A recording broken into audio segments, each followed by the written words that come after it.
윤정아, 오빠. 너 소문 들었니? 무슨 소문? 야, 너 송태 목사님 처음이지?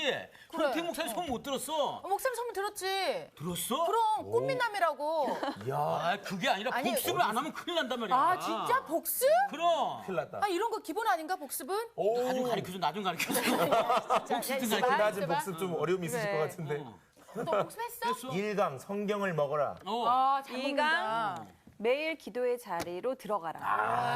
진짜 역시. 들어가고 있어. 야 분위기 좋았어. 좋다 뭐야, 여기. 그럼 상관. 삼강. 예배의 감격을 회복하라. 이야, 역시. 역시. 부럽다. 고참의 힘. 고참이 그 다음은 기억이 안 나. 그 다음 이제 네. 배우시면 돼요, 이제. 알았어요. 예. 와 꽃미남이다.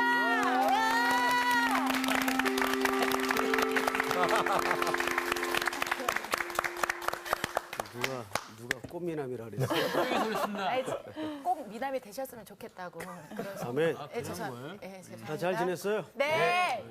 우리 상훈 학생. 네. 오랜만이에요. 네, 오랜만입니다. 어디 잘 갔다 왔어요? 그렇습니다. 잘 갔다 왔습니다. 어땠어요? 그래. 일단은 제가 호주로 갔다 왔는데요. 예. 호주에 있는 그 유스코스타 그 학생들이 너무 순수했어요. 순수하면서도 마음이 좀 아픈 거예요. 이런 친구들에게 좋은 복음을 들어가야 될 텐데 괜히 다른 게 들어갔다가 큰일 날 것 같다는 느낌이 받을 정도로 그렇게 순수하더라고요. 예, 아주 수고 많으셨습니다. 끝인가요, 목사님?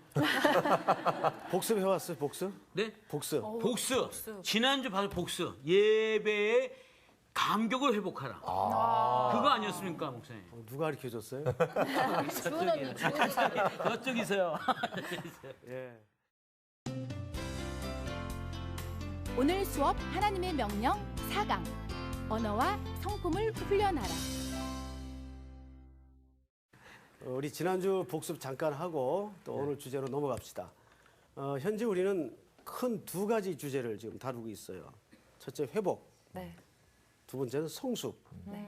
각각 7가지의 질문과 7가지의 명령을 지금 진행하고 있는데 네. 7가지 질문은 끝났죠.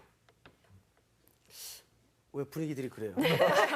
걱정됐어. 가 있는 동안 끝났던 것 같은 느낌이 드네. 기억나죠? 네. 예. 기억이 나야 합니다. 네. 예, 7가지 질문은 끝났어요. 그리고 이제 현재 성숙을 위한 7가지 명령을 진행하고 있는데 첫 번째 명령이 성경을 먹어라. 사람이 자라기 위해서는 제일 중요한 것이 밥을 먹어야 돼요. 그래야 몸이 자라겠죠? 그렇죠. 예, 군것질하거나 또 주식을 잘 안 먹으면 아무리 좋은 환경이 돼 있어도 사람이 균형 있게 정상적으로 크질 않습니다. 제일 중요한 주식이 성경. 네. 성경. 두 번째는 매일 기도의 자리로 들어가라. 들어가라. 먹기만 하면 안 되고 우리가 호흡같이 숨을 쉬어야죠. 이게 기도입니다. 기도. 그다음에 세 번째가 지난주 아버지와 만남의 현장 예배. 예배의 감격을 회복하라. 지난주 공부하면서 선생님이 아주 그 짠한 감동이 있었던 것이 뭐냐면 예배에 관해서 서로 얘기를 하다가 우리 저 광우 학생이 그 중국 그 선교 현장에서 네. 몰래 찬양할 때 그 액션을 보면서 저 굉장히 감동을 받았어요. 네. 그 짧은 맞아. 모션이었는데 그게 유튜브에도 이렇게 돌아다니더라고요. 근데 이게 현장감보다는 좀 떨어져요. 그렇죠. 현장의 감동보다는. 우리 상훈 학생 그거 봤나요? 저는 못 봤습니다. 오늘 꼭 왜냐하면 광우에 하는 걸 옛날부터 친했거든요. 그래서 서로 아는 사이였군요. 형님, 사랑해요. 그래? 네. 난 싫어. 우리가 늘 그 예배라는 것은 계시록 4장을 통해서 이렇게 설명을 했어요. 위를 보니까 열린 문이 있었다 그랬어요. 자, 거기서 열린 문이라는 것은 천국에 정말 들어가는 문이 아니고. 있어서가 아니고 이것은 하나의 상징적 그림이라 그랬죠. 네. 이걸 요한복음 10장에 보면 예수님께서 나는 양의 뭐요? 문이니. 그러니까 이 문은 누굴 얘기하는 겁니까? 예수님. 예수 그리스도입니다. 그러니까 천국의 열린 문은 바로 예수 그리스도를 통해서만 들어가는 곳이라는 의미가 되죠. 네. 대표적인 케이스가 창세기 28장을 설명했죠.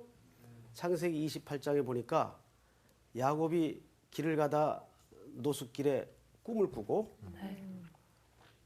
잠에서 깨어 그가 깨달은 거 하나가 뭐냐면 여기가 하늘의 문이로다. 그러니까 문은 하나님의 임재를 얘기한단 말이죠. 그래서 이 문이 육신을 입고 이 땅에 오신 사건이 예수 그리스도의 성육신 사건이란 말이죠. 하늘문이 이 땅에 임한 거예요. 이게 예수님이 오신 사건이에요. 그러면서 요한에게 그 천상의 예배의 광경을 보여주시면서 이리로 어떻게 하라? 올라오라 그러죠. 그 올라오라는 말은 아래쪽, 위쪽, 왼쪽, 오른쪽 방향의 그 개념이 아니고 뭐라 그랬어요? 우리 광호 학생. 네. 그 임재 가운데로 들어오라는 말씀. 그죠? 하나님의 경영을 네. 미리 보여주는 사건이 예배예요. 그러니까 예배라는 것은 얼마나 엄청난 장면인가 하면 하나님의 경영에 우리가 초대받고 동참하는 것이란 말이죠. 상훈 학생 이제 알겠어요? 네. 예, 이게 지난 주간에 우리가 공부한 수업의 중요한 골자였습니다. 자, 이제 오늘은 네 번째 주제가 됩니다. 네. 네 번째. 오늘 주제가 뭐냐면 자, 한번 같이 읽어볼까요? 네. 제목만 시작. 언어와 성품을 훈련하라. 자, 그 본문을 우리 한번 엽시다. 네. 갈라디아서 5장을 한번 열어보세요. 갈라디아서 5장. 이 성령의 열매가 나오는 장면이 있죠. 네. 자, 22절, 23절을 우리 전체 한번 같이 한 음성으로 읽겠습니다. 시작.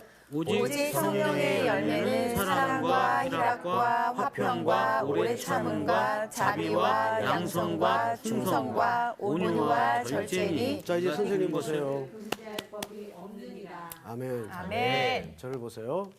자, 성령의 몇 가지 열매죠? 9가지. 9가지 열매. 자, 지금부터 선생님을 보시고 숙제 안 내줬지만 이건 기본이죠? 아, 시작. 사랑과 희락과 화평과 온유와 오래 참음과 자비와 충성과 양성. 순서대로 외워야 되나요, 꼭 목사님? 순서대로 외워야 잘 외워집니다. 아, 자, 다시 다시 한번 할까요? 눈으로 읽고 시작. 사랑과 희락과 화평과 오래 참음과 자비와 양성과 충성과 온유와 절제. 이거 숙제입니다. 다음 주까지 네. 선생님 반드시 점검합니다. 네. 네. 이거 찬양도 있죠? 네. 찬양 있어요. 찾아서 네. 찬양으로 외우든지 그냥 외우든지 외우십시오. 예. 네. 다음 수업 들어가기 전에 반드시 점검합니다. 알겠습니다. 예, 자, 그러면 이제 네. 제가 여러분들에게 글을 하나 읽어드릴 테니까 들어보십시오. A.W. 토저라는 분이 있어요. 이분이 글에다가 이런 얘기를 했어요. 사람됨과 인간의 행동 사이에 모순이 있을 수 없다. 즉 그의 행동은 그의 내적인 인품의 진정한 표현이기 때문이다. 무슨 얘기냐면 그 사람의 됨됨이, 이 됨됨이는 그 사람의 행동과 뭐 할 수밖에 없다. 일치할 수밖에 없다. 예를 들면 그 사람의 행동은 나쁜데 됨됨이는 괜찮다. 있을 수가 없는 개념이죠. 네. 자, 예수님도 요한복음 곳곳에 이런 설명을 하셨어요. 나의 계명을 가지고 지키는 자라야 나를 사랑하는 자다. 자, 우리가 사랑, 성실, 충성, 진심 이런 추상적 개념으로 신앙을 이해할 수가 있어요. 그런데 이거는 안 보이는 실체예요. 그렇죠? 네 사랑을 보여봐. 네. 어떻게 보입니까? 결국 행동으로밖에 나타날 수가 없겠죠. 그래서 무슨 얘기냐면 그 사람의 그 믿음이 정말 살아있는 믿음이라면 그 믿음은 반드시 뭘 틔울까요? 싹. 싹을 틔우고 줄기를 뻗어내고 잎사귀를 내겠죠. 그리고 뭘 맺죠? 열매를 맺죠. 그래서 예수님께서 거꾸로 이렇게 추적을 하셨어요. 열매로 나무를 알아보겠다. 네. 그러니까 그 말은 열매에 초점이 있는 겁니까? 나무를 지적하는 겁니까? 나무. 그렇죠. 그 나무의 뿌리가 진짜 살아있는 뿌리고 살아있는 씨라면 열매를 날 수밖에 없다 그 말이에요. 이해가 됩니까, 여러분? 네. 그래서 우리의 믿음이 진짜냐 가짜냐는 뭘로 판가름하냐면 그 마음속에 그 생명의 씨가 살아있느냐 없느냐 진짜냐 가짜냐는 행동으로 나타나는 걸 보면 된다 그 말이에요. 그래서 오늘은 우리가 왜 언어와 성품을 훈련해야 되는가 이 문제를 잘 생각해 보세요. 이것을 단순히 인격적 수양으로 이해를 하면 안 돼요. 우리 그리스도인이 언어와 성품을 훈련하는 것은 단순히 인격적 수양의 차원이 아니구나. 여기에는 깊은 하나님의 성품과 구속의 의미가 있구나를 한번 들여다보면서 여러분들과 좀 이 시간을 보낼까 합니다. 자, 사람마다 기질이 있죠. 네. 기질 테스트 한번 해보셨나요, 애들 개인적으로? 우리 저기 윤정 학생은 네. 자기 기질이 네. 어떤 기질 같다고 이렇게 소개할 수 있겠습니까? 저는 일단 직업이 개그맨이잖아요. 그래서 얼굴은 전혀 그렇게 안 생겼는데. 개그맨이었어요? 난 탤런트인 줄 알았네. 맞습니다. 예. 그래서 뜯어 말았어요. 그때 저는 그래서 그런지 이렇게 사람 앞에서 이렇게 얘기하는 거에 대해서 두려움은 좀 별로 없는 것 같아요. 그러니까 사람 이렇게 어색한 걸 좀 싫어하고요. 이렇게 대화하고 사람들을 좀 즐겁게 하는 걸 좀 좋아하는 것 같아요. 이제 우리 윤정 학생은 이렇게 외향적 기질이 네. 있는 거죠, 기질이. 네. 우리 광호 학생은 자기 기질이 어떤 기질 같아요? 저는 사람들하고 어울리는 걸 좋아하는 것 같습니다. 그래서 이렇게 저 혼자 있는 것보다도 많은 사람들 같이 있는 걸 좋아하고 또 이렇게 어떤 얘기를 들어주고 하는 것보다 더 들어주는 걸 더 좋아해서 많은 사람들이랑 아우르다 보니까 지금도 팀 활동을 하고 있고요. 네. 오케이. 우리 상훈 학생은? 저는 사실 생각보단 굉장히 감수성이 예민해서요. 약간 혼자서 생각하는 거 좀 좋아합니다. 예, 그런 시간 좋아하고요. 그리고 그 혼자서 뭔가 좀 뭐 만들고 싶어하는 그런 게 있어요. 뭐 곡이든 아니면 어떤 작품이든 아니면 어떤 저의 삶에 대한 뭐 설계든. 상당히 반전입니다.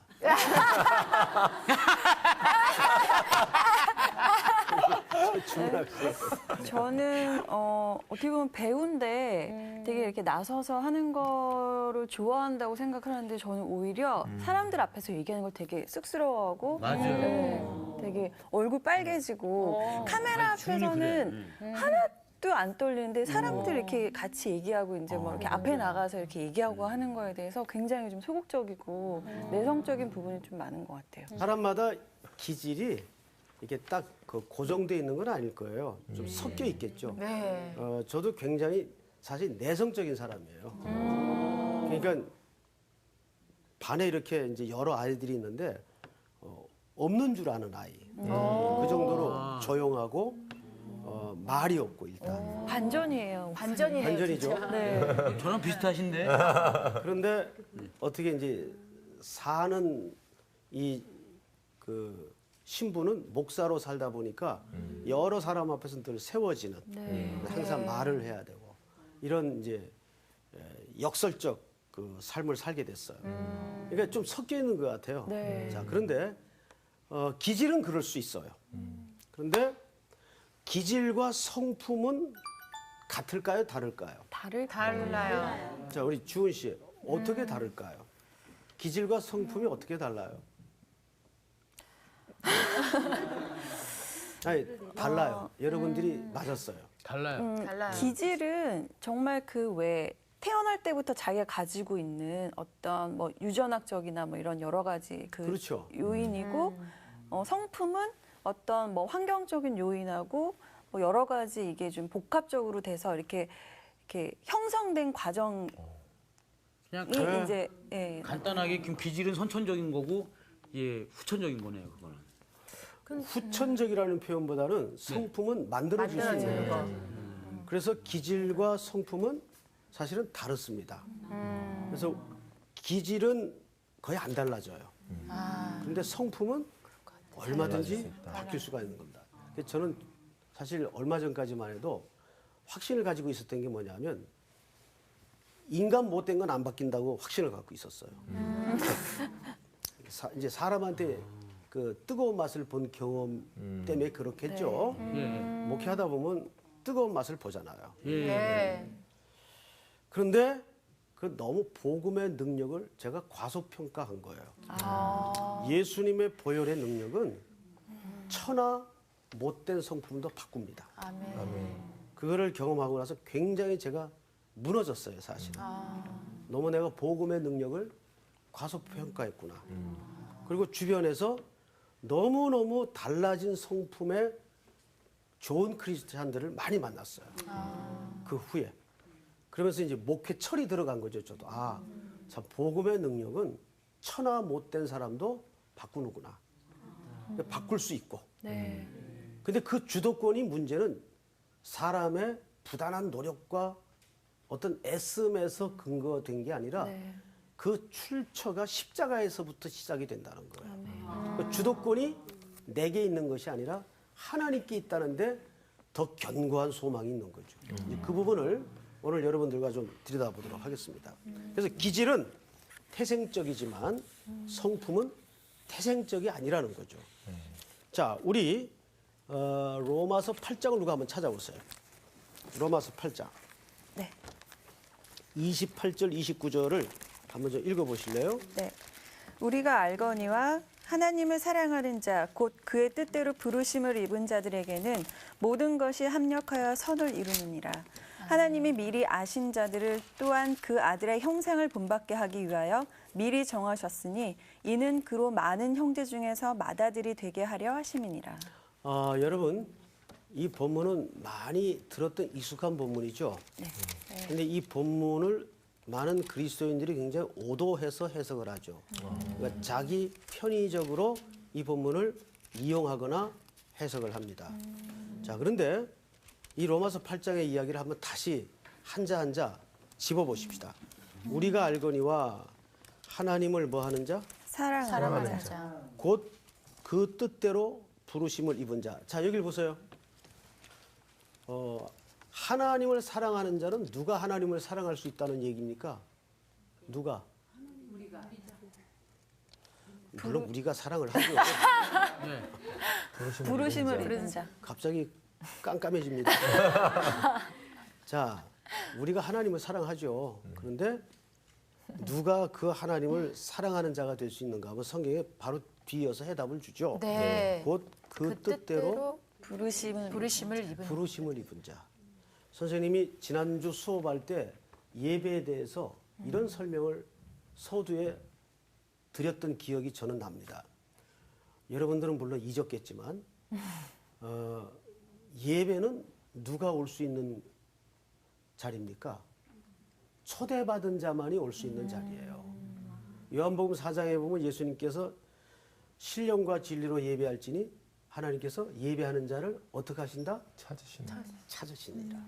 찾는다는 말이 무슨 말이에요? 부르신다는 부르신다. 그러니까 두메 산골 작은 교회 어느 곳에서도 하나님의 콜, 부르심 없이는 누구도 예배자가 될 수가 없어요. 예? 그러니까 오늘 로마서 8장에서도 뭐라 그래요? 28절에서 하나님을 사랑하는 자 곧 그 뜻대로 부르심을 부르심을 입은 자. 입은 자. 부르심을 입은 자만이 우리 상훈 학생처럼 하나님을 사랑할 수가 있는 거예요. 아멘. 아시겠어요? 그러니까 이 사랑도 내가 수준이 있어서 하나님을 사랑하는 존재가 된 게 아니다. 천만의 말씀, 만만의 콩떡. 떡. 절대 여러분들이 그런 거 따라하지 마시고 네. 내가 무슨 괜찮은 수준이라서 하나님을 찾았거나 설득이 되고 이해력이 높아서 하나님을 다가선 게 아니에요. 그분의 일방적인 부르심과 택하심이에요. 믿습니까? 아멘. 자, 그러면 하나님이 우리 주은 학생을, 광호 학생을, 윤정 학생을, 상훈 학생을 하나님의 뜻대로 사랑을 입히어 부르실 때는 왜 불렀을까요? 왜 불렀을까요? 거기 무슨 목적이 있겠죠. 네. 목적 없이 부를 리 없잖아요. 그냥 갖고 놀라고 부른 건 아닐 거 아니에요. 자, 그 이유를 좀 보자고요. 자, 오늘 본문을 좀 보세요. 자, 부르심을 입은 자들에게는 모든 것이 합력하여 뭐를 이루느니라? 선을 이루니라. 그런데 거기에 수식어 중에 모든이라는 말에 동그라미를 하세요. 모든. 이게 굉장히 어마어마하게, 무지하게 중요한 일입니다. 이 모든이라는 말은 우리 인생사의 통합적이고 통전적인 삶을 얘기합니다. 모든.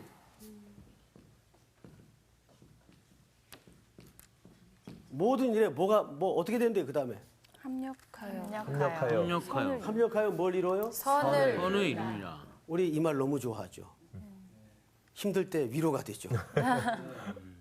용기를 주죠. 네. 자, 그러면 이 선이 과연 뭐냐 말이죠. 되게 우리가 좋아하는 이유를 저는 알죠. 우리가 기대하거나 우리가 또는 소원하거나 하는 바가 이루어지는 쪽에 선을 말할 거라고 인생들은 착각을 하죠. 이 선이라는 말은 토브라는 말인데 히브리 말로 이 말은 하나님의 계획을 얘기하는 거예요. 하나님의 경영을 얘기하는 거예요. 자, 그러면 이제 정리를 좀 합시다. 네. 하나님이 우리를 부르실 때는 사랑을 입혀 우리를 부르셨어요. 그럼 목적이 있었을 거란 말이죠. 네. 모든 일에 합력하여 선을 이룬다. 누구의 경영을 이루기 위해서? 하나님의 경영. 이렇게 지금 어마어마한 얘기가 나누어지는데도 여러분들 표정은 별로 그렇게 어마어마한 것 같지 않아요. 여러분들을 이제 과장하지 마시고. 하지 마. 자, 여기 보세요.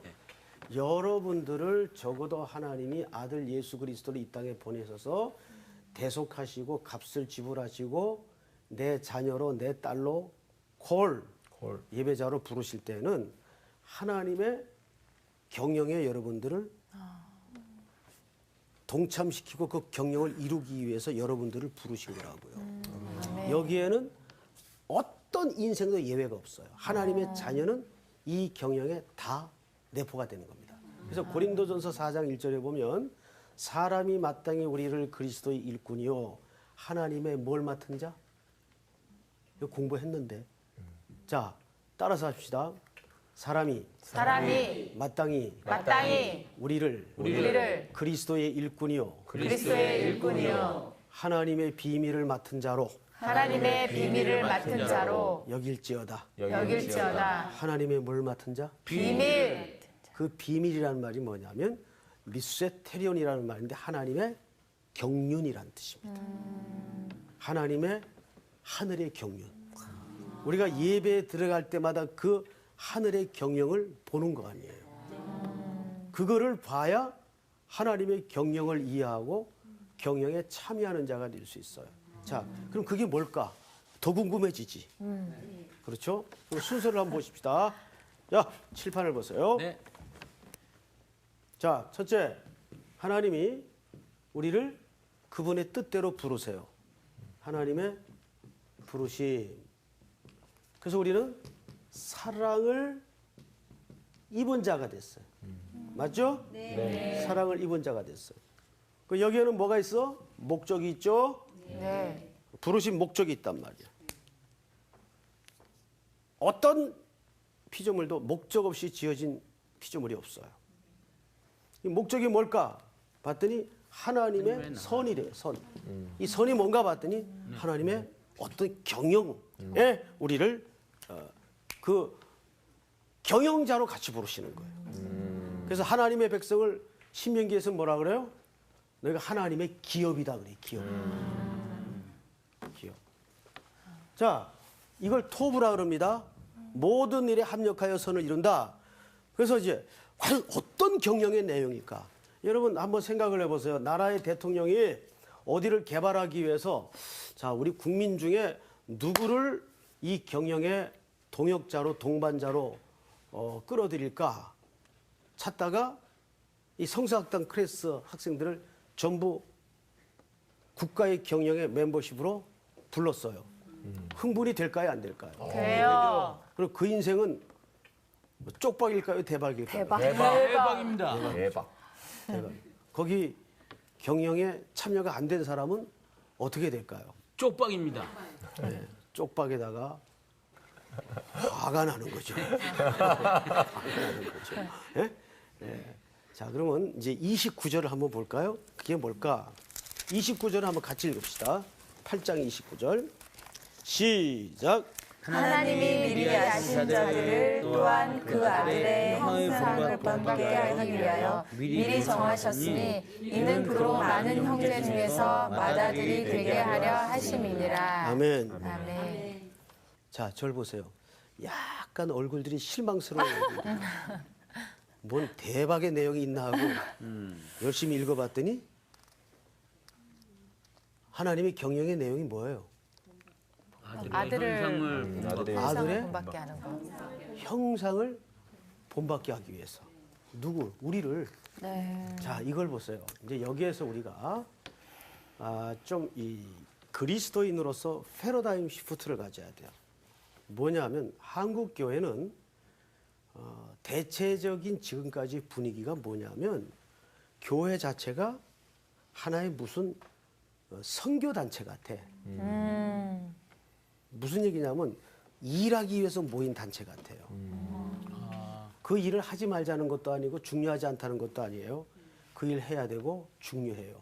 그런데 정말 하나님께서 우리를 부르신 1차적인 목적이 뭐냐 하면 아담 안에서 망가져버린 우리의 더럽고 악한 심성을 뭐 하는 거예요? 고쳐나가는 거예요. 누구의 성품으로? 예수님. 그렇죠. 그게 하나님의 자녀들을 예수의 피로 값주고 사서 의도하신 가장 메인 목적이에요. 한국 교회가 이거를 잃어버렸어요.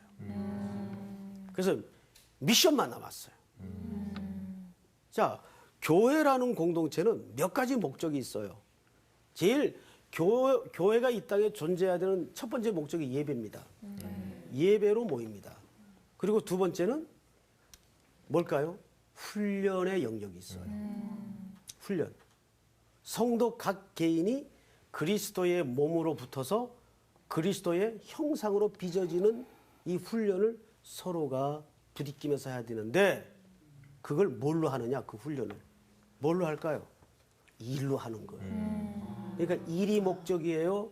그 일을 준 이유가 그 일을 만지작거리면서 우리 꼬라지가 폭로가 되고 우리 수준이 들통이 나고 그래서 십자가의 은혜를 붙들고 그래서 또 주님을 다시 바라보고 내 속에 정결케 되는 싸움을 걸라는 거예요. 자, 이거 잊지 마세요. 교회는 세 가지가 이유가 있어요. 교회가 이 땅에 존재해. 첫째, 뭘 위해서? 예배. 예배, 두 번째는 훈련, 이 훈련은 굉장히 포괄적인 개념입니다. 여기에는 교제, 섬김, 봉사 이런 게 다 들어가요. 그렇죠? 네, 그리고 세 번째가 뭐예요? 세 번째가 땅 끝까지 이르러 내 증인이 되라는 바로 선교입니다.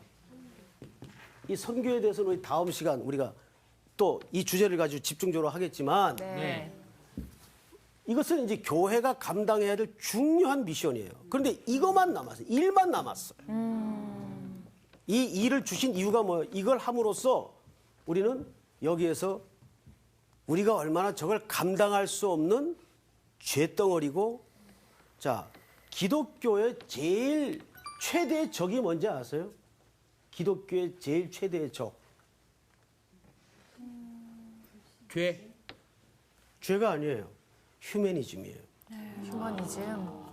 이게 기독교의 최고의 적이에요. 기독교는 사람을 이렇게 우리가 성숙이라는 말을 그래서 조심해야 될 것이 뭐냐면 성숙이라는 것은 인간을 고쳐가는 싸움이 아니에요. 십자가를 만나게 해서 십자가 앞에서 다시 시작하는 삶이 성숙이에요. 우리 인간을 개선하고 개조하고 더 나은, 배로 된, 더 나은 인간으로 만들어가는 싸움이 기독교가 아니에요. 근데 오늘날 많은 기독교 그런 교양 과목 정도로 우리 복음을 전달하거나 이해할 수가 있어요. 우리 이제 TV 같은 거 보다가 아주 험한 내용 나오면 뭐라 그러죠? 어떻게 인간의 탈을 쓰고 저럴 수가 있어? 그런 적 있어요, 없어요? 있어요. 있죠. 우리 광우 학생. 네, 있습니다. 있죠. 따라서 합니다. 인간이기에 인간이기에 그럴 수 있다. 그럴 수 있다. 무슨 얘기냐면 짐승들은 안 그래요. 짐승들 모독하지 마세요. 하기야. 제일 무서운 게 사람이야. 인간. 머리를 하늘로 둔 인간이에요. 짐승들은 그 짓들을 안 하죠. 예? 그런데 사람이니까 그런 폐륜들을 하고 못된 짓들을 해요. 그게 아담 안에서 무너진 인간의 심성이에요. 그 로메로라는 영화 보신 분 있나요? 로메로? 엘살바도르에서 그 군부 독재와 상훈 씨? 예, 안 봤어요. 내가 알아요. 예. 자, 절 보세요. 예, 예. 엘살바도르라는 그 군부가 지배하던 나라인데 이제 민주화 운동이 일어나죠. 그때 이제 많은 민주 투사가 그 군인들에게 험한 일을 당합니다. 너무너무 무자비하게.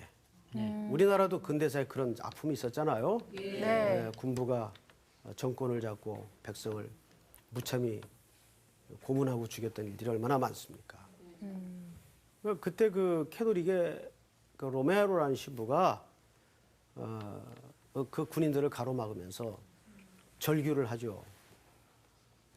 그렇게 못된 짓 하는 군인들에게 우리는 인간이잖아.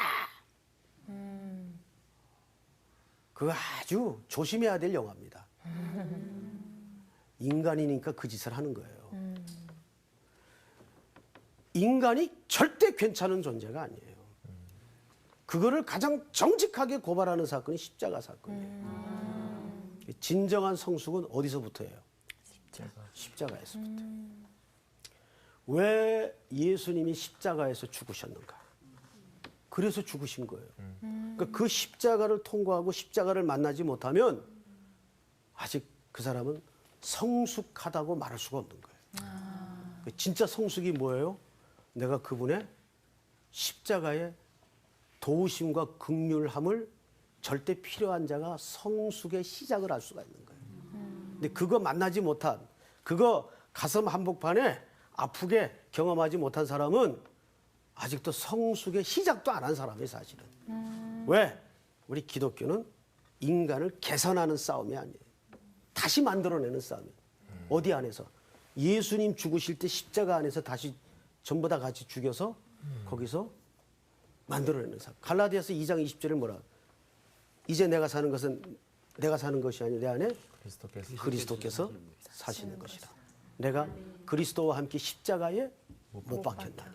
우린 그때 그분 안에서 죽었다고요. 우리가 조금 0.1%라도 가능성이 있는 존재 같았으면 주님이 우리를 고치지 죽을 이유가 없어요. 고쳐서 쓰지. 자, 성경을 좀 보십시다. 자, 하나님이 우리를 부르신 목적은 하나님의 가장 그 메인 경영이 뭐예요? 예수 그리스도의 형상으로 우리를 회복하는 거예요. 믿습니까? 네. 이거 여러분 자다가도 잠꼬대 해야 될 말입니다. 자, 그다음에 누가 이사야서 마태복음 11장을 한번 찾아볼래요? 29절. 나의 마음이 온유하고 겸손하니 나의 멍에를 베고 내게 배우라. 그리하면 너의 마음이 쉼을 얻으리니 이는 내 멍에는 쉽고 내 짐은 가벼움이라 하시니라. 아멘. 자, 이 유명한 구절인데 잘 보세요. 여기서도 나는 마음이 뭐하고 온유하고 그다음에 뭐하니? 겸손하니 자, 이 말도 어떤 단순히 성품을 담고 훈련하라는 그런 개념이 아니고 여기를 보세요. 여기 예수님께서 나는 마음이 뭐하고 온유, 뭐하니 겸손, 그다음에 어떻게 하라 그랬어요? 나의 멍에를 메고 배우라. 내게 배우라. 네. 이 애자가 맞습니까? 네. 네. 자, 멍에가 뭐예요? 멍에. 소 이렇게 코에다가 시골에서 생활하셨던 분들은 보셨을 거예요. 보통 이제 소들이 한 마리가 밭을 갈질 않고 여러 마리가 한 멍에를 매죠. 한 멍에를 매고 그러면 그 한 멍에에 묶인 소는 길을 같이 갈 수밖에 없어요. 그러니까 저 말은 무슨 말인가 하면 나는 마음이 온유하고 뭐하니? 겸손한. 자, 우선 이 온유라는 말이 무슨 뜻일까요? 자, 우리 그 상훈 학생. 네. 온유라는 단어에 대해서 나름대로 그냥 정의를 한번 얘기해 보세요. 온유가 뭡니까? 유하다라는 뜻이죠. 유하다. 네. 마음이 이렇게 막 이렇게 뭐라 그럴까요? 좀 불의를 보면 참지 못하고 그런 스타일이 아니라 뭔가 이렇게 푹 찌르면 들어가고. 그런 건 아니고요. 그렇게 설명하시면 또 그런 것 같기도 하고. 하여튼 저는 좀 온유한 것 같아요. 목사님은 이렇게 너무 세신 것 같고. 잘못 봤어요. 그래요. 우리 상훈 학생은 온유한 게 맞는 것 같아요. 네. 항상 보면 온유해요.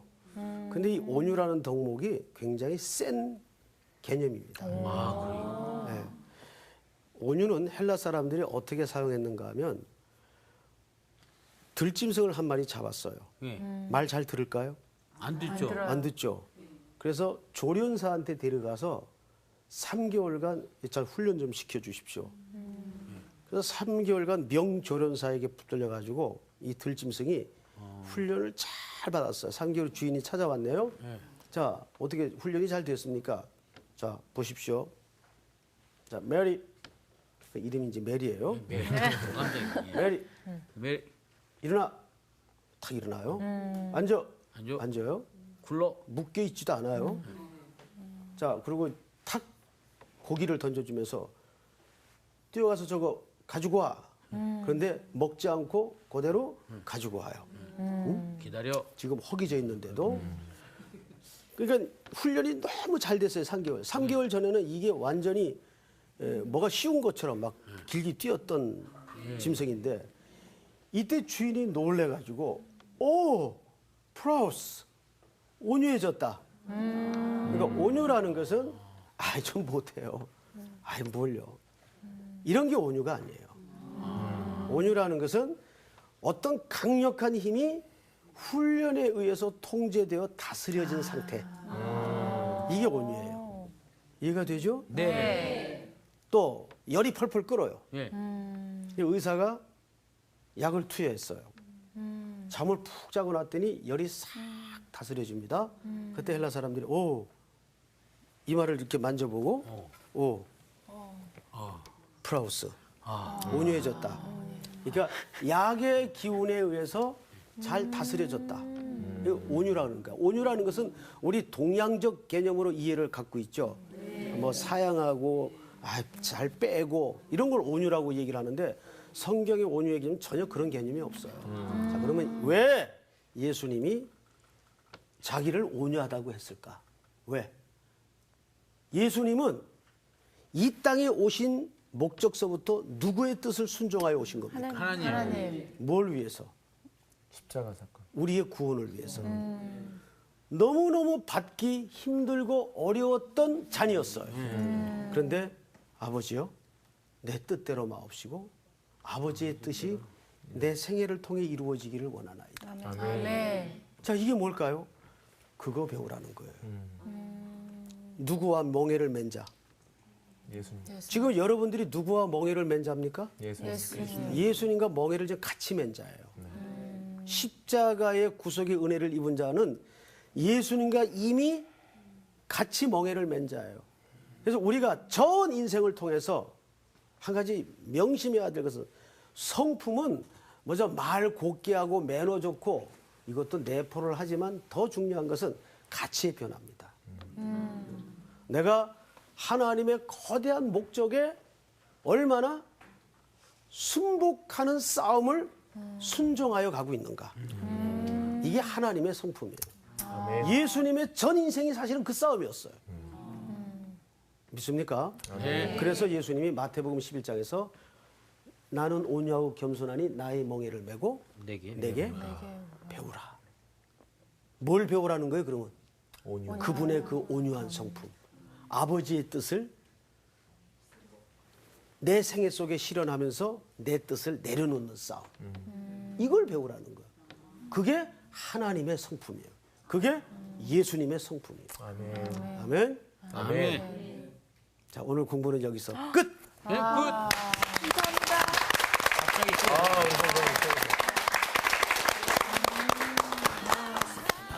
그러고 보니까 나는 그러면 결국은 온유한 게 아니네. 그러니까. 나는 내가 온유하다고 생각했거든. 아니 좀 오늘 온유해지신 것 같아요 선생님한테. 그래? 급 온유해지신 것 같아요. 확실히 온유해진 것 같아. 하나님한테도 온유해져야 될 텐데. 아멘. 아, 그래요? 제발. 정말. 예. 분들을 이제 과장하지 마시고. 가장하지 마. 자, 여기 보세요. 여러분들을 적어도 하나님이 아들 예수 그리스도를 이 땅에 보내셔서 대속하시고 값을 지불하시고 내 자녀로 내 딸로 콜 예배자로 부르실 때는 하나님의 경영에 여러분들을 동참시키고 그 경영을 이루기 위해서 여러분들을 부르신 거라고요. 여기에는 어떤 인생도 예외가 없어요. 하나님의 자녀는 이 경영에 다 내포가 되는 겁니다. 그래서 고린도전서 4장 1절에 보면 사람이 마땅히 우리를 그리스도의 일꾼이요 하나님의 뭘 맡은 자? 이거 공부했는데. 자, 따라서 합시다. 사람이 마땅히 우리를 그리스도의 일꾼이요 하나님의 비밀을 맡은 자로 여길지어다. 하나님의 뭘 맡은 자? 비밀. 그 비밀이라는 말이 뭐냐면 미세테리온이라는 말인데 하나님의 경륜이라는 뜻입니다. 하나님의 하늘의 경륜. 우리가 예배에 들어갈 때마다 그 하늘의 경영을 보는 거 아니에요. 그거를 봐야 하나님의 경영을 이해하고 경영에 참여하는 자가 될 수 있어요. 자, 그럼 그게 뭘까? 더 궁금해지지. 그렇죠? 그럼 순서를 한번 보십시다. 야, 칠판을 보세요. 네. 자, 첫째, 하나님이 우리를 그분의 뜻대로 부르세요. 하나님의 부르심. 그래서 우리는 사랑을 입은 자가 됐어요. 맞죠? 네. 사랑을 입은 자가 됐어요. 그 여기에는 뭐가 있어? 목적이 있죠? 네. 부르신 목적이 있단 말이야. 어떤 피조물도 목적 없이 지어진 피조물이 없어요. 이 목적이 뭘까? 봤더니 하나님의 선이래요. 선. 이 선이 뭔가 봤더니 하나님의 어떤 경영에 우리를 그 경영자로 같이 부르시는 거예요. 그래서 하나님의 백성을 신명기에서 뭐라 그래요? 너희가 하나님의 기업이다 그래. 기업. 기업. 자, 이걸 토부라 그럽니다. 모든 일에 합력하여 선을 이룬다. 그래서 이제 과연 어떤 경영의 내용일까? 여러분 한번 생각을 해보세요. 나라의 대통령이 어디를 개발하기 위해서 자, 우리 국민 중에 누구를 이 경영의 동역자로 동반자로 끌어들일까 찾다가 이 성서학당 클래스 학생들을 전부 국가의 경영의 멤버십으로 불렀어요. 흥분이 될까요, 안 될까요? 돼요. 그리고 그 인생은 뭐 쪽박일까요, 대박일까요? 대박입니다. 대박. 대박. 거기 경영에 참여가 안 된 사람은 어떻게 될까요? 쪽박입니다. 네, 쪽박에다가 화가 나는 거죠. 화가 나는 거죠. 예? 예. 자, 그러면 이제 29절을 한번 볼까요? 그게 뭘까? 29절을 한번 같이 읽읍시다. 8장 29절. 시작. 하나님이 미리 아신 자들을 또한 그 아들의 형상을 본받게 하기 위하여 미리 정하셨으니 이는 그로 많은 형제 중에서 맏아들이 되게 하려 하심이니라. 아멘. 아멘. 자, 절 보세요. 약간 얼굴들이 실망스러워요. 뭔 대박의 내용이 있나 하고 열심히 읽어봤더니 하나님의 경영의 내용이 뭐예요? 아들의 아들의 형상을 본받게 하는 거. 형상을 본받게 하기 위해서. 누구? 우리를. 자, 이걸 보세요. 이제 여기에서 우리가 좀 이 그리스도인으로서 패러다임 시프트를 가져야 돼요. 뭐냐면 한국 교회는 대체적인 지금까지 분위기가 뭐냐면 교회 자체가 하나의 무슨 선교 단체 같아. 무슨 얘기냐면 일하기 위해서 모인 단체 같아요. 그 일을 하지 말자는 것도 아니고 중요하지 않다는 것도 아니에요. 그 일 해야 되고 중요해요. 그런데 정말 하나님께서 우리를 부르신 1차적인 목적이 뭐냐면 아담 안에서 망가져버린 우리의 더럽고 악한 심성을 뭐 하는 거예요? 고쳐나가는 거예요. 누구의 성품으로? 예수님. 그렇죠. 그게 하나님이 하나님의 자녀들을 예수의 피로 값주고 사서 의도하신 가장 메인 목적이에요. 한국 교회가 이거를 잃어버렸어요. 그래서 미션만 남았어요. 자, 교회라는 공동체는 몇 가지 목적이 있어요. 제일 교회가 이 땅에 존재해야 되는 첫 번째 목적이 예배입니다. 예배로 모입니다. 그리고 두 번째는 뭘까요? 훈련의 영역이 있어요. 훈련. 성도 각 개인이 그리스도의 몸으로 붙어서 그리스도의 형상으로 빚어지는 이 훈련을 서로가 부딪히면서 해야 되는데 그걸 뭘로 하느냐, 그 훈련을. 뭘로 할까요?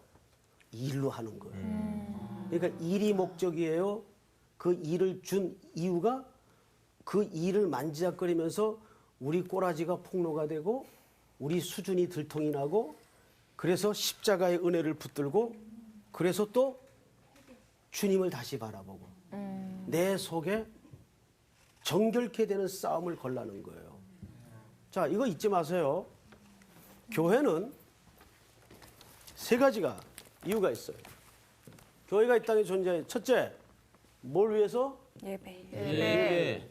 두 번째는 훈련. 이 훈련은 굉장히 포괄적인 개념입니다. 여기에는 교제, 섬김, 봉사 이런 게 다 들어가요. 그렇죠? 네. 그리고 세 번째가 뭐예요? 세 번째가 땅 끝까지 이르러 내 증인이 되라는 바로 선교입니다. 이 선교에 대해서는 우리 다음 시간 우리가 또 이 주제를 가지고 집중적으로 하겠지만 네. 이것은 이제 교회가 감당해야 될 중요한 미션이에요. 그런데 이것만 남았어요. 일만 남았어요. 이 일을 주신 이유가 뭐예요? 이걸 함으로써 우리는 여기에서 우리가 얼마나 저걸 감당할 수 없는 죄덩어리고 자, 기독교의 제일 최대의 적이 뭔지 아세요? 기독교의 제일 최대의 적. 죄. 윤정아, 오빠. 너 소문 들었니? 무슨 소문? 야, 너 송태 목사님 처음이지? 그래. 송태 목사님 소문 못 들었어? 목사님 소문 들었지? 들었어? 그럼 꽃미남이라고. 야, 그게 아니라 아니, 복습을 안 하면 큰일 난단 말이야. 아 진짜 복습? 그럼. 큰일 났다. 아 이런 거 기본 아닌가 복습은? 나 좀 가르쳐줘, 나 좀 가르쳐줘. 복습 좀 야, 가르쳐줘. 낮은 복습 좀 어려움이 있으실 그래. 것 같은데. 너 복습했어? 됐어. 1강 성경을 먹어라. 잘 이강 먹는다. 매일 기도의 자리로 들어가라. 진짜 역시 들어가고 있어. 야 분위기 좋았어. 좋다 모양 여기. 상관. 삼강. 예배의 감격을 회복하라. 이야, 역시 역시. 부럽다. 고참의 힘. 고참이 그 다음은 기억이 안 나. 그 다음 이제 배우시면 돼요, 이제. 알았어요. 예. 와 꽃미남이다.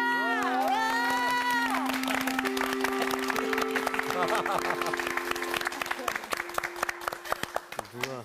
누가 꽃미남이라 그랬어요. 여기서 그랬습니다. 아이, 꼭 미남이 되셨으면 좋겠다고.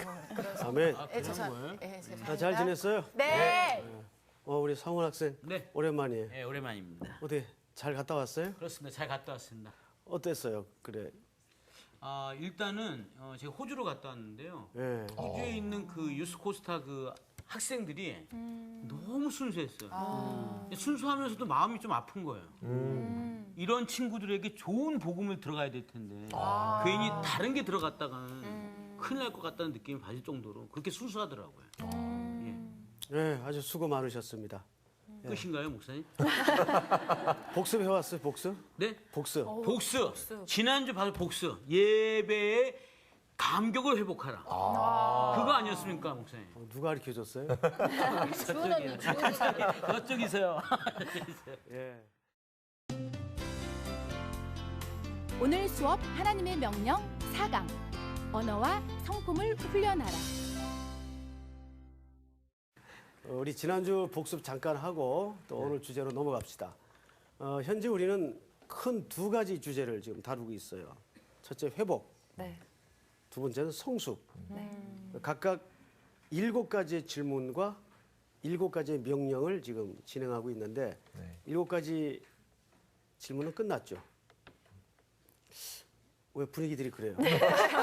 걱정됐어. 가 있는 동안 끝났던 것 같은 느낌이 드네. 기억나죠? 네. 예. 기억이 나야 합니다. 네. 네. 예, 7가지 질문은 끝났어요. 그리고 이제 현재 성숙을 위한 7가지 명령을 진행하고 있는데 첫 번째 명령이 성경을 먹으라.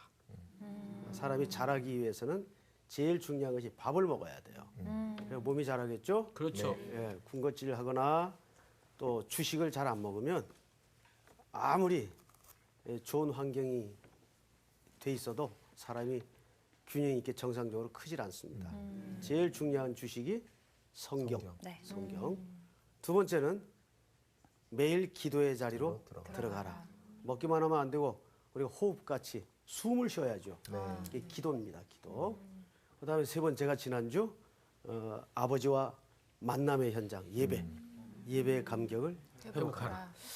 지난주 공부하면서 선생님이 아주 그 짠한 감동이 있었던 것이 뭐냐면 예배에 관해서 서로 얘기를 하다가 우리 저 광우 학생이 그 중국 그 선교 현장에서 몰래 찬양할 때 그 액션을 보면서 저 굉장히 감동을 받았어요. 그 짧은 모션이었는데 그게 유튜브에도 이렇게 돌아다니더라고요. 근데 이게 현장감보다는 좀 떨어져요. 그렇죠. 아무래도. 현장의 감동보다는. 네. 우리 상훈 학생 그거 봤나요? 저는 못 봤습니다. 오늘 꼭 왜냐하면 광우에 하는 걸 옛날부터 친했거든요. 그래서 서로 아는 사이였군요. 형님 사랑해요. 그래? 난 싫어. 우리가 늘 그 예배라는 것은 계시록 4장을 통해서 이렇게 설명을 했어요. 위를 보니까 열린 문이 있었다 그랬어요. 자, 거기서 열린 문이라는 것은 천국에 정말 들어가는 문이 아니고. 있어서가 아니고 이것은 하나의 상징적 그림이라고 그랬죠. 네. 이걸 요한복음 10장에 보면 예수님께서 나는 양의 문. 뭐요? 문이니.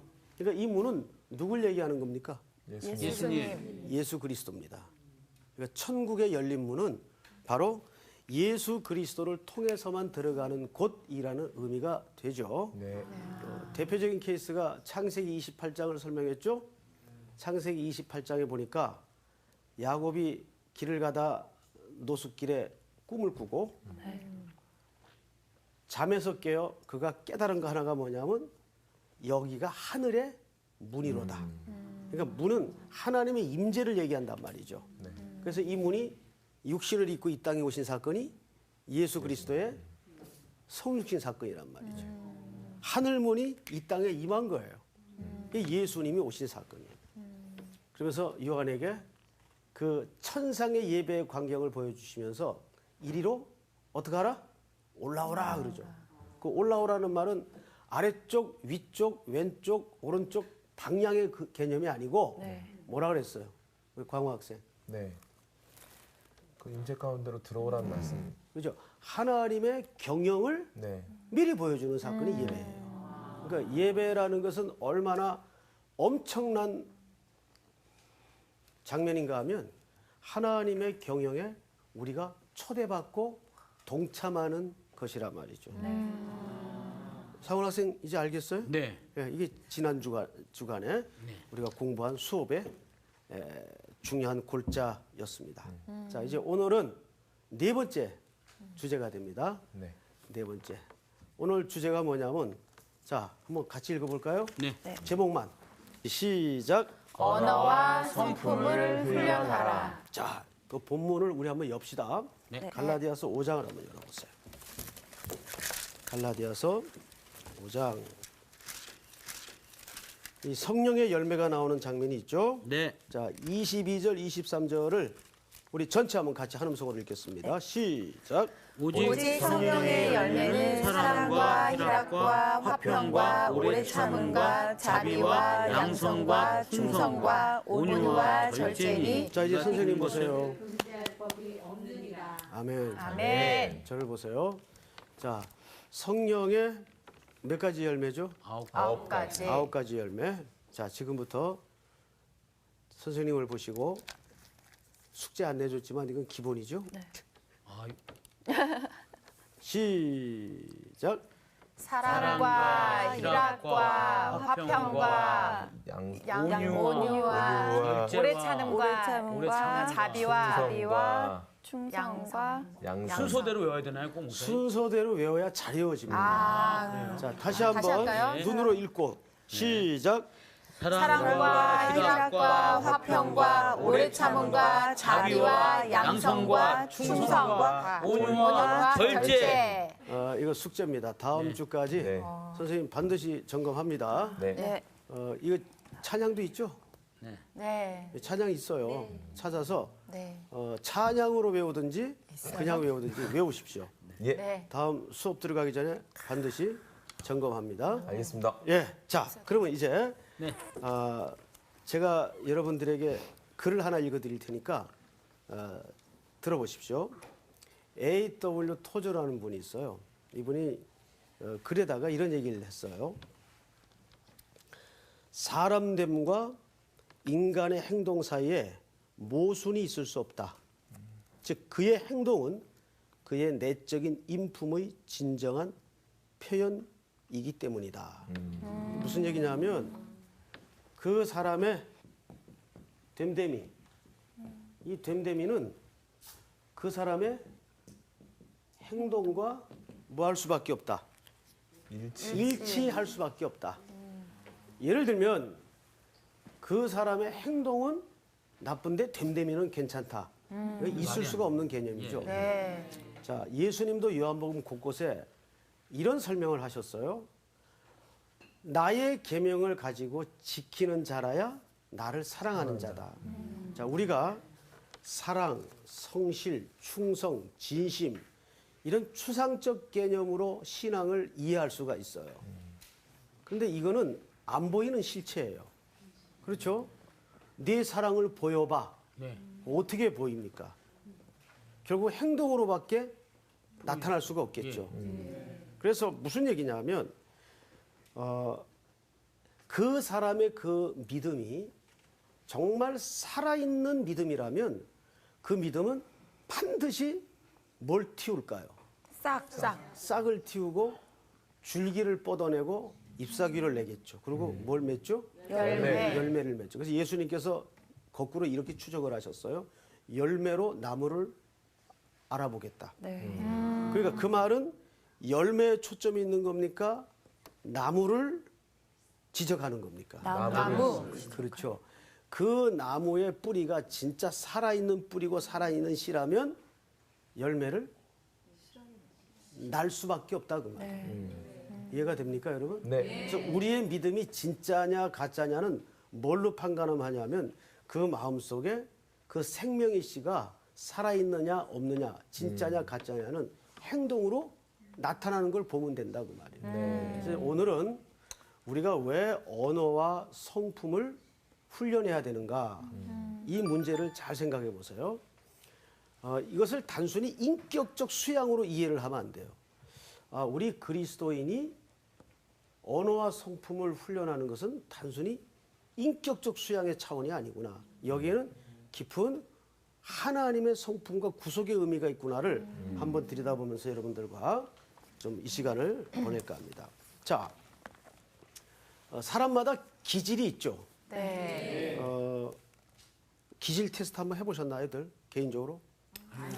우리 저기 윤정 학생은 네. 자기 기질이 네. 어떤 기질 같다고 이렇게 소개할 수 있겠습니까? 저는 일단 직업이 개그맨이잖아요. 그래서 얼굴은 전혀 그렇게 안 생겨요. 개그맨이었어요? 난 탤런트인 줄 알았네. 맞습니다. 예, 그래서 뜯어 말았어요. 그때 저는 그래서 그런지 이렇게 사람 앞에서 이렇게 얘기하는 거에 대해서 두려움은 좀 별로 없는 것 같아요. 그러니까 사람 이렇게 어색한 걸 좀 싫어하고요. 이렇게 대화하고 사람들을 좀 즐겁게 하는 걸 좀 좋아하는 것 같아요. 이제 우리 윤정 학생은 이렇게 외향적 기질이 네. 있는 거죠, 기질이. 네. 우리 광호 학생은 자기 기질이 어떤 기질 같아요?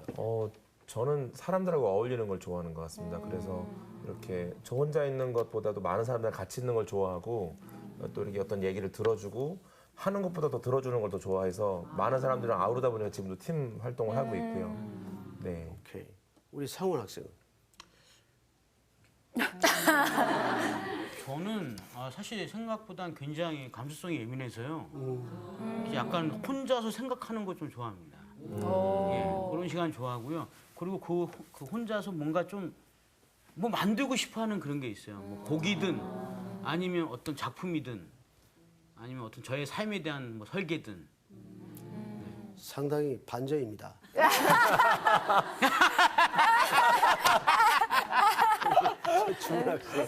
저는 어떻게 보면 배우인데 되게 이렇게 나서서 하는 거를 좋아한다고 생각하는데 저는 오히려 사람들 앞에서 얘기하는 걸 되게 쑥스러워하고 맞아요. 되게 얼굴 빨개지고 카메라 앞에서는 하나도 안 떨리는데 사람들 이렇게 같이 얘기하고 이제 뭐 이렇게 앞에 나가서 이렇게 얘기하고 하는 거에 대해서 굉장히 좀 소극적이고 내성적인 부분이 좀 많은 것 같아요. 사람마다 기질이 이게 딱 그 고정되어 있는 건 아닐 거예요. 좀 섞여 있겠죠. 네.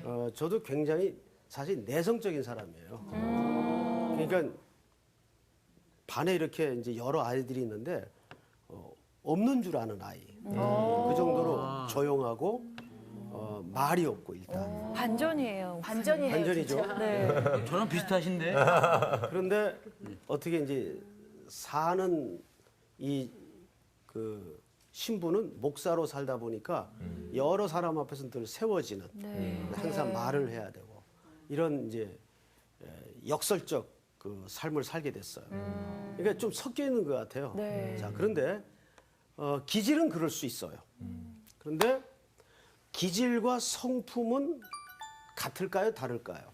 달라요. 자, 우리 주은 씨 어떻게 다를까요? 기질과 성품이 어떻게 달라요? 아니, 달라요. 여러분들이 맞았어요. 달라요. 달라요. 기질은 정말 그 외 태어날 때부터 자기가 가지고 있는 어떤 뭐 유전학적이나 뭐 이런 여러 가지 그 그렇죠. 요인이고 성품은 어떤 뭐 환경적인 요인하고 뭐 여러 가지 이게 좀 복합적으로 돼서 이렇게 형성된 과정이 그냥 이제 예. 간단하게 그럼 기질은 선천적인 거고 예, 후천적인 거네요, 그거는. 후천적이라는 표현보다는 성품은 만들어질 수 있는 만들어지는 거죠. 그래서 기질과 성품은 사실은 다릅니다. 그래서 기질은 거의 안 달라져요. 그런데 성품은 얼마든지 바뀔 수가 있는 겁니다. 근데 저는 사실 얼마 전까지만 해도 확신을 가지고 있었던 게 뭐냐면 인간 못된 건 안 바뀐다고 확신을 갖고 있었어요. 이제 사람한테 그 뜨거운 맛을 본 경험 때문에 그렇겠죠. 목회하다 보면 뜨거운 맛을 보잖아요. 네. 그런데 그 너무 복음의 능력을 제가 과소평가한 거예요. 예수님의 보혈의 능력은 천하 못된 성품도 바꿉니다. 아멘. 그거를 경험하고 나서 굉장히 제가 무너졌어요, 사실은. 너무 내가 복음의 능력을 과소평가했구나. 그리고 주변에서 너무너무 달라진 성품의 좋은 크리스찬들을 많이 만났어요. 그 후에. 그러면서 이제 목회 철이 들어간 거죠. 저도 참 복음의 능력은 천하 못된 사람도 바꾸는구나. 바꿀 수 있고. 네. 근데 그 주도권이 문제는 사람의 부단한 노력과 어떤 애씀에서 근거된 게 아니라 그 출처가 십자가에서부터 시작이 된다는 거예요. 그 주도권이 내게 있는 것이 아니라 하나님께 있다는데 더 견고한 소망이 있는 거죠. 이제 그 부분을 오늘 여러분들과 좀 들여다보도록 하겠습니다. 그래서 기질은 태생적이지만 성품은 태생적이 아니라는 거죠. 자, 우리 로마서 8장을 누가 한번 찾아보세요. 로마서 8장. 네. 28절, 29절을 한번 좀 읽어보실래요? 네. 우리가 알거니와 하나님을 사랑하는 자, 곧 그의 뜻대로 부르심을 입은 자들에게는 모든 것이 합력하여 선을 이루느니라. 하나님이 미리 아신 자들을 또한 그 아들의 형상을 본받게 하기 위하여 미리 정하셨으니 이는 그로 많은 형제 중에서 맏아들이 되게 하려 하심이니라. 여러분, 이 본문은 많이 들었던 익숙한 본문이죠. 근데 이 본문을 많은 그리스도인들이 굉장히 오도해서 해석을 하죠. 그러니까 자기 편의적으로 이 본문을 이용하거나 해석을 합니다. 자, 그런데 이 로마서 8장의 이야기를 한번 다시 한자 한자 집어보십시다. 우리가 알거니와 하나님을 뭐 하는 자? 사랑하는 자. 곧 그 뜻대로 부르심을 입은 자. 자, 여기를 보세요. 하나님을 사랑하는 자는 누가 하나님을 사랑할 수 있다는 얘기입니까? 누가? 물론 우리가 사랑을 하죠. 부르심을 입은 자. 갑자기 깜깜해집니다. 자, 우리가 하나님을 사랑하죠. 그런데 누가 그 하나님을 사랑하는 자가 될 수 있는가 하면 성경에 바로 뒤이어서 해답을 주죠. 네. 곧 그 뜻대로 부르심을 입은 자. 선생님이 지난주 수업할 때 예배에 대해서 이런 설명을 서두에 드렸던 기억이 저는 납니다. 여러분들은 물론 잊었겠지만 예배는 누가 올 수 있는 자리입니까? 초대받은 자만이 올 수 있는 자리예요. 요한복음 4장에 보면 예수님께서 신령과 진리로 예배할지니 하나님께서 예배하는 자를 어떻게 하신다? 찾으시니라. 찾는다는 말이 무슨 말이에요? 부르신다. 그러니까 두메 산골 작은 교회 어느 곳에서도 하나님의 콜, 부르심 없이는 누구도 예배자가 될 수가 없어요. 네? 그러니까 오늘 로마서 8장에서도 뭐라 그래요? 28절에서 하나님을 사랑하는 자 곧 그 뜻대로 부르심을 입은 자. 부르심을 입은 자만이 우리 상훈 학생처럼 하나님을 사랑할 수가 있는 거예요. 아멘. 아시겠어요? 그러니까 이 사랑도 내가 수준이 있어서 하나님을 사랑하는 존재가 된 게 아니다. 천만의 말씀, 만만의 콩떡. 절대 여러분들이 그런 거 따라하지 마시고 내가 무슨 괜찮은 수준이라서 하나님을 찾았거나 설득이 되고 이해력이 높아서 하나님을 다가선 게 아니에요. 그분의 일방적인 부르심과 택하심이에요.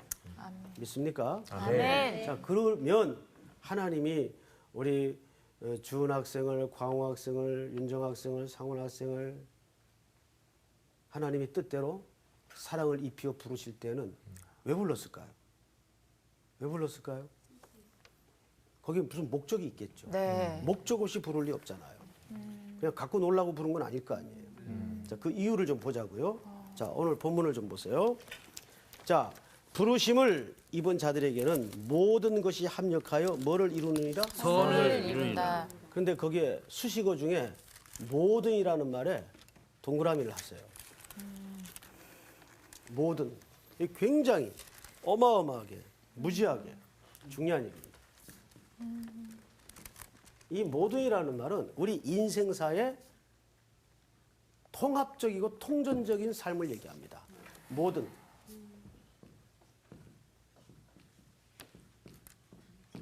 일에 뭐 어떻게 되는데 그 다음에 합력하여. 협력하여 합력하여 뭘 이뤄요? 선을 선을 이룹니다. 우리 이 말 너무 좋아하죠.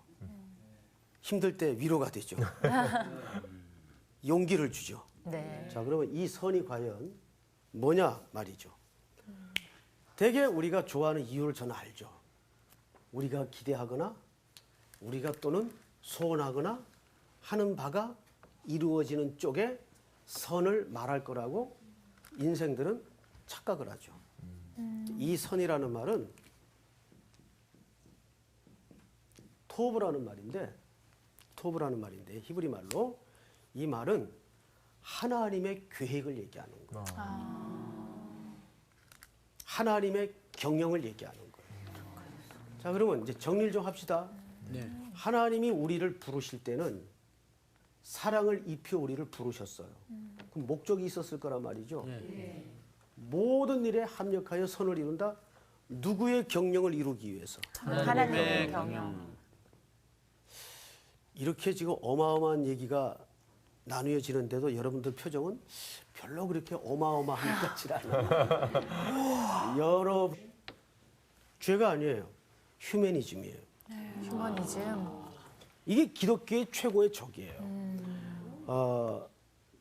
기독교는 사람을 이렇게 우리가 성숙이라는 말을 그래서 조심해야 될 것이 뭐냐면 성숙이라는 것은 인간을 고쳐가는 싸움이 아니에요. 십자가를 만나게 해서 십자가 앞에서 다시 시작하는 삶이 성숙이에요. 우리 인간을 개선하고 개조하고 더 나은, 배로 된, 더 나은 인간으로 만들어가는 싸움이 기독교가 아니에요. 근데 오늘날 많은 기독교 그런 교양 과목 정도로 우리 복음을 전달하거나 이해할 수가 있어요. 우리 이제 TV 같은 거 보다가 아주 험한 내용 나오면 뭐라 그러죠? 어떻게 인간의 탈을 쓰고 저럴 수가 있어? 그런 적 있어요, 없어요? 있어요. 있죠. 우리 광우 학생. 네, 있습니다. 있죠. 따라서 합니다. 인간이기에 인간이기에 그럴 수 있다. 그럴 수 있다. 무슨 얘기냐면 짐승들은 안 그래요. 짐승들 모독하지 마세요. 하기야. 제일 무서운 게 사람이야. 인간. 머리를 하늘로 둔 인간이에요. 짐승들은 그 짓들을 안 하죠. 예? 그런데 사람이니까 그런 폐륜들을 하고 못된 짓들을 해요. 그게 아담 안에서 무너진 인간의 심성이에요. 그 로메로라는 영화 보신 분 있나요? 로메로? 엘살바도르에서 그 군부 독재와 상훈 씨? 예, 안 봤어요. 내가 알아요. 예. 자, 절 보세요. 예, 예. 엘살바도르라는 그 군부가 지배하던 나라인데 이제 민주화 운동이 일어나죠.